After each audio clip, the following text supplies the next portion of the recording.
بسم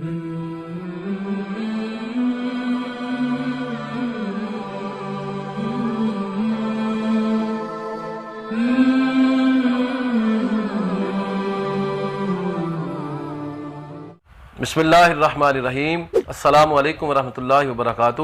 آپ دیکھ رہے ہیں خوابنامہ اور میں ہوں محمد وسیم اکرم القادری۔ آج ہم عید الفطر کے احکام و مسائل لے کر حاضر خدمت ہوئے ہیں۔ عید الفطر کو عید الفطر اس لیے کہا جاتا ہے کہ اس میں فطرانہ ادا کیا جاتا ہے۔ فطرانہ ہر بڑے چھوٹے غلام آزاد عورت اور مرد کی طرف سے ادا کیا جائے گا۔ نبی اکرم صلی اللہ علیہ وسلم کی حدیث سے ثابت ہے کہ فطرانے کی ادائیگی نماز عید پڑھنے کے لیے جانے سے پہلے ادا کرنا ضروری ہے، اور اگر کوئی آدمی ادا نہیں کر سکا تو اس کے ذمہ وہ ضروری اور لازم رہے گا۔ نماز عید کے بعد بھی ادا کر سکے گا لیکن اس کا اجر و ثواب بہت کم ہو جائے گا۔ حضرت ابو سعید خدری رضی اللہ تعالیٰ عنہ فرماتے ہیں نبی علیہ السلام کے دور میں ہم نبی علیہ الصلوۃ والتسلیم کے سامنے حضور کے حکم کے مطابق 100 کھجور یا پنیر یا پھر منقے کے اللہ کی راہ میں بطور صدقہ فطر دیا کرتے تھے۔ حضرت ابو سعید خدری فرماتے ہیں کہ جناب معاویہ کے دور میں جب گندم عام ہو گئی تو جناب معاویہ نے پنیر کے 2 سا کے برابر 1 سا گندم کو قرار دیا اور 2 سا جوں کے برابر 1 سا گندم کو قرار دیا۔ تو عید الفطر کے دن سب سے پہلا کام یہ ہے کہ صدقہ فطر کی ادائیگی کرنی ہے، پھر غسل کرنا ہے۔ سیدنا علی سے مروی ہے کہ نبی اکرم صلی اللہ علیہ وسلم کی سنت ہے کہ بندہ جمعے کے دن غسل کرے اور عیدین کے دن غسل کرے۔ اسی طرح خوشبو لگانا، اچھا لباس پہننا، یہ بھی نبی علیہ السلام کی سنت ہے عید الفطر کے دن۔ تکبیرات کہتے ہوئے عیدگاہ کی طرف جانا، لیکن تکبیرات آہستہ آواز میں کہی جائیں، جاتے ہوئے اور راستہ اختیار کیا جائے اور آتے ہوئے اس سے الگ مختلف دوسرا راستہ اختیار کیا جائے۔ اسی طرح کثرت کے ساتھ ذکر فکر کیا جائے۔ عیدگاہ کے اندر عید کی نماز سے پہلے اور بعد میں کسی قسم کی کوئی نفلی نماز نہیں پڑھنی چاہیے۔ عید کی نماز امام کے ساتھ ادا کی جائے، اچھے طریقے سے خطبوں کو سنا جائے اور پھر اس کے بعد دعا کی جائے۔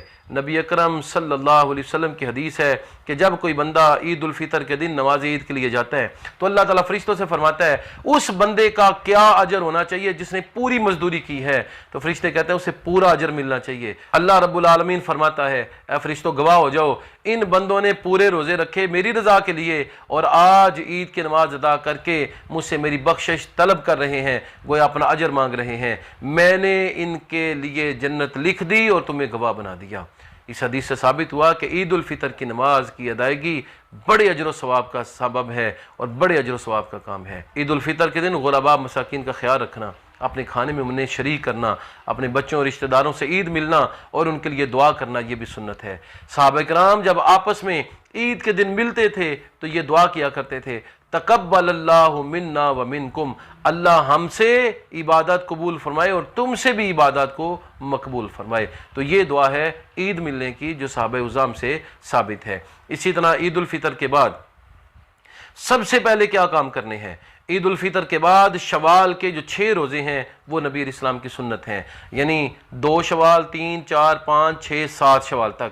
شوال کی 1 تاریخ کو عید الفطر ہوتی ہے اور اس کے بعد 6 روزے مسلسل رکھے جائیں یا 2 رکھے جائیں، پھر 2 رکھے جائیں، پھر 2 رکھے جائیں اور درمیان میں وقفہ کیا جائے، یا 1 رکھا جائے 2-3 چھوڑ دیے جائیں، پھر 1 رکھا جائے 2-3 چھوڑ دیے جائیں۔ تو یہ سب طریقے درست ہیں۔ نبی علیہ السلام فرماتے ہیں جس نے رمضان کے روزے رکھے پھر شوال کے 6 روزے بھی رکھے تو اللہ رب العالمین اسے پورے سال کے روزوں کا اجر و ثواب عطا فرما دیا کرتا ہے۔ تو شوال کے 6 روزے بھی رکھے جائیں۔